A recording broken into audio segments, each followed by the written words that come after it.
this video, we're going to talk about the best way to position a part for mold and die position, as well as a compare command. So I have a part right here, and I have a second part, let's say floating off into space. So let's say that's in body position or car position, and I need to position that into the same position as mold position to be able to do an overlay.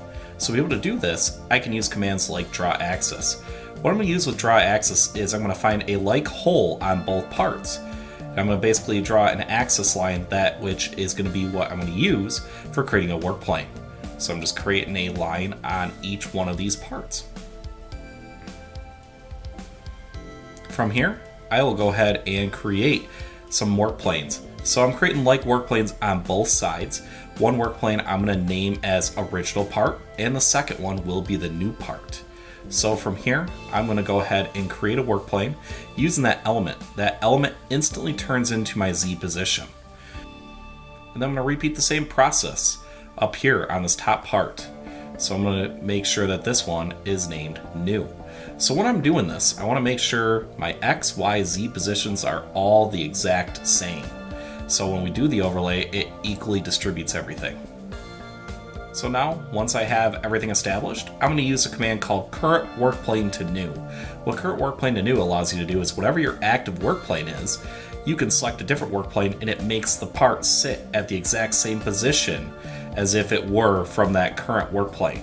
So basically this allows me to do the exact overlay, taking a part from body position to mold or die position. So from here, we can use the compare command. Under analysis, we have compare. This command makes it intuitive to be able to see the exact differences between one body and a different body. So you can see how we're selecting both parts, and it automatically hides any common areas. You can see how we have all of our difference areas in here. So right now we're looking at the body difference. We can also look at what is called material difference. With a material difference, we can display labels, and this shows the overall volume of material that is different between one body and a second body. Switch back to body differences.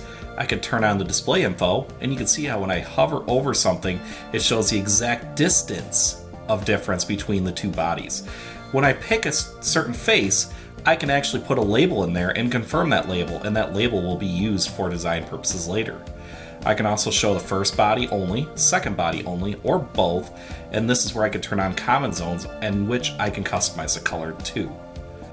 So under the results on apply area, we can say apply these certain values. So if I want to apply the colors to the first body, second body, or both, I can do that.